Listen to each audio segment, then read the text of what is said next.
किया। मैं पहले तो आप लोगों से समय अभाव के कारण दूर ही रहना चाहता था, क्योंकि मैं आप लोगों जैसा रसिक या आप लोगों जैसे सुरसंता मेरे पास नहीं है। लेकिन कल उमेश ने जिन शब्दों में निवेदन किया, मैं निःशब्द हो गया और उसकी बात को काट नहीं पाया। मैं आप सभी के सम्मुख उसकी बात ही रख दूं, ये समीचीन लग रहा है। उसने बड़े आर्त स्वर में कहा, सुनिए विटप प्रभु कुपति हारे हम राखी हो हमें तो शोभा रावरी बढ़ाई है। तजी हो हमें तो हम बिलगन माने कछु, जहाँ जहाँ जाई है तो दोनों जस गाई है। देश में रहेंगे परदेश में रहेंगे काऊ, देश में रहेंगे ताऊ रावरे काई है। सुर न चढ़ेंगे सिर नर न चढ़ेंगे फेरी, सुख भी अनिस हाथ हाथ में बिकाई है। मैंने उसकी इन शब्दों को सुन करके अपनी बातें रोक लिया और मैं कुछ भी नहीं कह सका।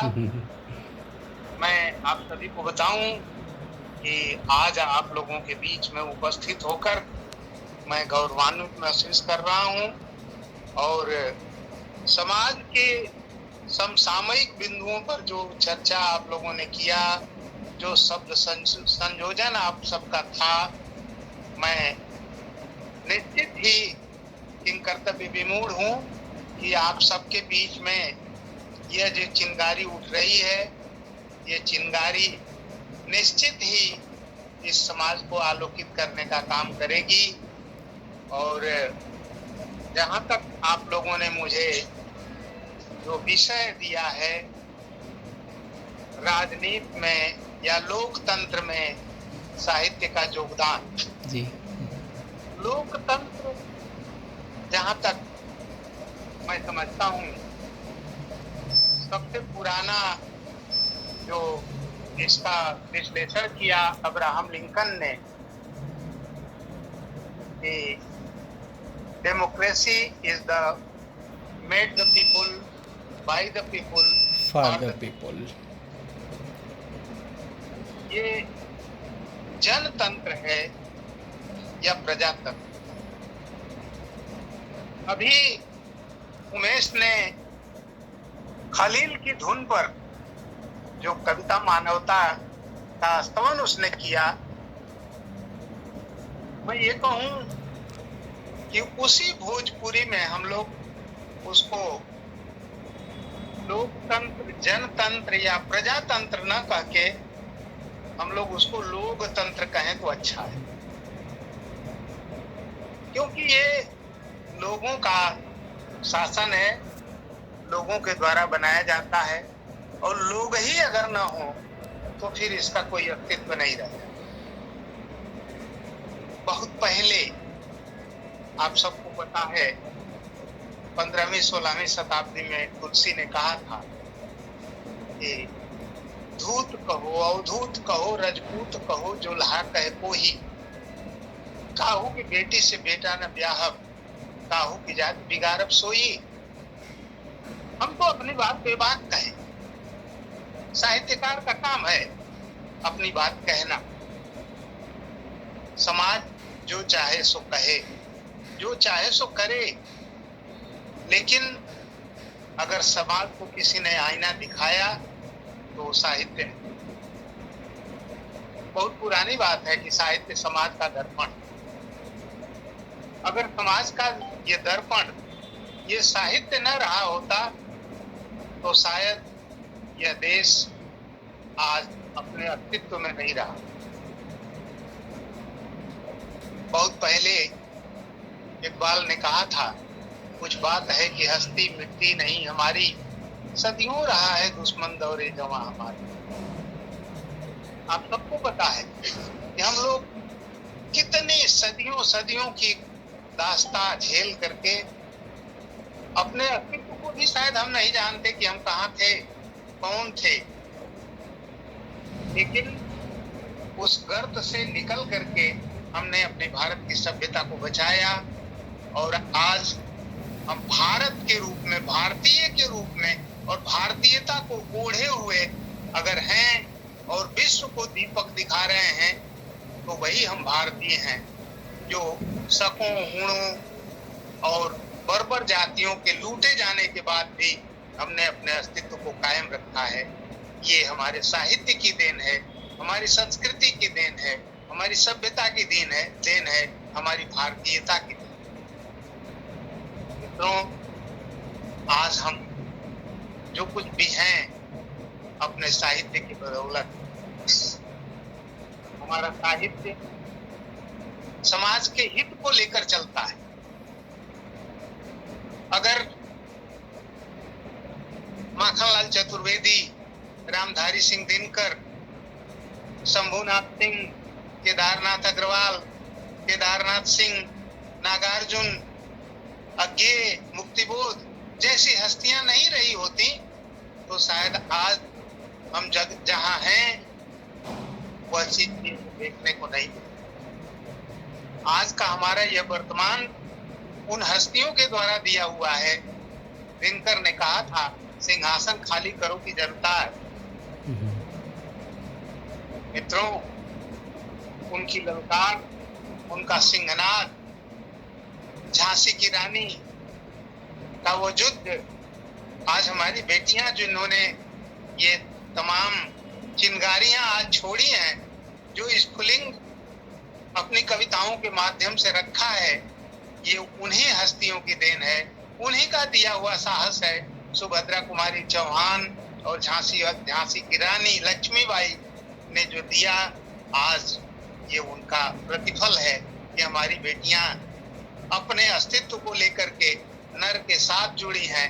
किसी ने कहा, एक नहीं दो मात्राएं नर से भारी नारी। हमने तो अपने संस्कृति में ही पूजा है, यत्र नार्यस्तु पूजन्ते रमन्ते तत्र देवता। कहां पे आप पीछे रह गए? हमने तो सदा आपको आगे लेकर चला। अगर हम आपको पीछे रख देंगे तो हम अपने पीछे हो जाएंगे, हमारा अस्तित्व समाप्त हो जाएगा। क्योंकि किसी ने कहा था कि पुरुष उस नारी की ही देन, उसी के हाथों का निर्माण, उसी के मृदुल अंक में निहित पुरुष के जीवन का कल्याण। देवियों, ये समाज, ये संस्कृति अगर किसी ने संभाला है तो आपने संभाला है। आज आपके सशक्तिकरण की जरूरत सरकार को होगी, मुझे नहीं है, क्योंकि हमने तो साहित्य में सदा आपको ध्यान दिया है, सदा आपको आगे रखा है। संस्कृति कहती है, वेद काल से, वैदिक काल से ही लोपा, घोषा, मुद्रा, पाला, गार्गी, तमाम महिलाएं जिन्होंने इस समाज को जन्म दिया, जिन्होंने इनको सभ्यता और संस्कृति का पाठ पढ़ाया, जिन्होंने इनको चलना सिखाया, वो महिलाएं ही थी। इसलिए आज ये कहने की जरूरत नहीं कि नारी सशक्तिकरण, नारी अशक्तिकरण कब हो गई? सशक्तिकरण की बात तो तब आती है जब अशक्तिकरण हो जाए। नारी कभी ना अशक्त रही, ना अशक्त रहेगी। अगर उसे अपने अस्तित्व का बोध है तो उसी ने ही समाज को बनाया है, चलाया है और सदा उसी ने संहार भी किया है। वही लक्ष्मी है, वही सरस्वती है और वही दुर्गा भी है। समाज को यह ध्यान रखना चाहिए। राजनीति या लोकतंत्र अगर साहित्य को छोड़ दे, अगर हमारी सभ्यता और संस्कृति हमें भूल जाए तो भूल जाए, लेकिन उन नारियों को नहीं भूल सकती जिसने इस समाज को चलना सिखाया। किसी ने कहा चलते हैं वो भी, जो चलते हैं वो भी हमसे तेवर बदल बदल के, जिनको सिखाया हमने चलना संभल संभल के। आप ही ने तो चलना सिखाया, आप ही ने तो पैदा किया। अगर हम उसको भूल जाएंगे तो आपको हमें मिटाना भी आता है। इसलिए जननी जन्मभूमिश्च स्वर्गादपि गरीयसी, माता और मातृभूमि स्वर्ग से भी बढ़कर। आज हमारा संविधान जो लोकतंत्र की दुहाई देता, अभी उमेश कह रहा था ये नेता ही सब कुछ कराते हैं, ये सही है, नेता ही कराते हैं, लेकिन नेता ये नहीं जानते कि उनका अस्तित्व नहीं है, वो हमसे बने हुए हैं, इस जनता से बने हुए हैं। जनता ने अंग्रेजों की तरह आए हुए इन नेताओं को पहचानने से की भूल कर दी। जैसे अंग्रेज हमारे यहाँ ईस्ट इंडिया कंपनी की स्थापना करने के लिए पीठ पर गट्ठर ले लेकर के घूमे और भीख मांग मांग करके हमारे यहाँ हमारी भावनाओं को कुचल करके ईस्ट इंडिया कंपनी की स्थापना कर लिए, वैसे ही ये नेता हमारे बीच में आए हैं और हमसे वोट की भीख मांग करके हमारे ऊपर शासन करते हैं और हमको छलने का काम। देवियों और सज्जनों, हमें इस बात को नहीं भूलना चाहिए कि ये लोकतंत्र है और लोकतंत्र में जनता की बहुलता होनी चाहिए। ये अपना वर्चस्व इनसे उनसे भीख मांग कर, खरीदारी करके, खरीद फरोख्त करके अपना अस्तित्व बनाते हैं। इनका अपना कोई वर्चस्व नहीं होता, इनकी अपनी कोई पार्टी बहुमत में नहीं होती, फिर भी आप देखते हैं कि ये इनसे उनसे मांग लेते हैं या खरीद लेते हैं, छल लेते हैं, लालच दे देते हैं, प्रलोभन दे करके और हमारे ऊपर शासन करने का काम भी करते हैं। ये भी वही अंग्रेज हैं, वही फिरंगी हैं जिन्होंने हमारे ऊपर 347 साल तक शासन किया। उन्हीं की चाल है डिवाइड एंड रूल। ये नेतागण आज उसी चाल पर चल रहे हैं। इसलिए हमको अपने साहित्य के माध्यम से इनको समझाना चाहिए कि अरे मित्रों, ये भारत है, हमें तुम्हारे अस्तित्व को बताना आता है। हम भारतीय हैं, हमारी भारत में अब अज्ञानता नहीं, भावना है। हम भावुक हैं, हम सहृदयी हैं, इसलिए तुम हमको छल ले रहे हो। कोड बोल दिया। अकबर इलाहाबादी ने कहा था कि जब 300 तो मुकम्मिल हो तो अखबार निकाल। 1 मिनट बोला देगा।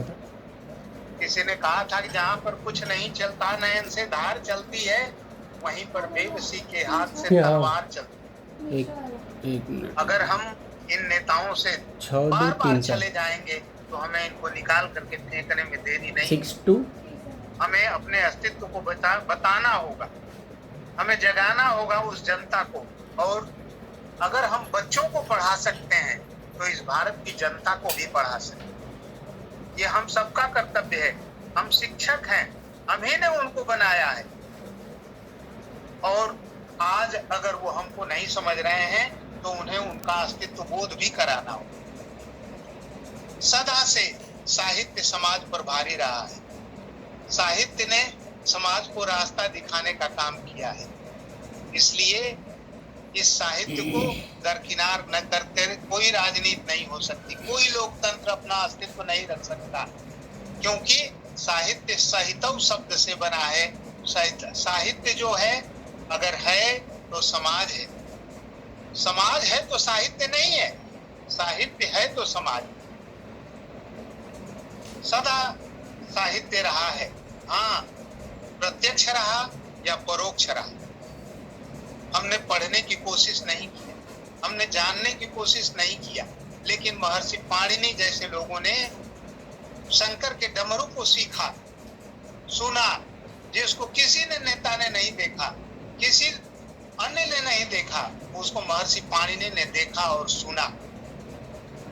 और शिव के डमरू की आवाज को सुन करके उसे पद्य में बद्ध किया, शब्दों में आबद्ध किया, माहेश्वर सूत्र दिया। मनोज कुमार ने गाया था पूरब पश्चिम में, जब जीरो दिया मेरे भारत ने दुनिया को तब गिनती आई। उसी तरह से अगर हमारे हिंदी ने, हमारी संस्कृति ने, हमारे संस्कृत ने, हमारे महर्षि पाणिनि ने भगवान शिव के डमरू को सुन करके और माहेश्वर सूत्र नहीं दिया होता तो शायद इस समाज को, इस देश को, इस दुनिया को शब्द नहीं मिले होते, अर्थ अक्षरें नहीं मिली होती और वाणी नहीं मिलती। ये वाणी हमारे साहित्य ने दिया, हमने दिया। हम शिक्षक हैं, हम इस समाज के गुरु हैं। हमें अपने गुरुता, अपनी गरिमा को कायम रखते हुए इस देश को, इस समाज को, इस लोकतंत्र की रक्षा करना होगा। साहित्य ने ही इस समाज को बनाया है, चलाया है। जैसे नारी बनाती है, चलाती है और संहार भी करती है, उसी प्रकार से साहित्य ने जनतंत्र को बनाया, चलाया और जरूरत पड़ने पर इसका सत्यानाश भी करने के लिए सक्षम है और कर सकता है। इन्हीं शब्दों के साथ आप सबको सुन करके मुझे बड़ा ही गर्व की अनुभूति हुई और मैं आप सबसे विदा लेना चाहूंगा। बहुत बहुत धन्यवाद। आप सभी को मेरा बहुत बहुत साधुवाद, नमन।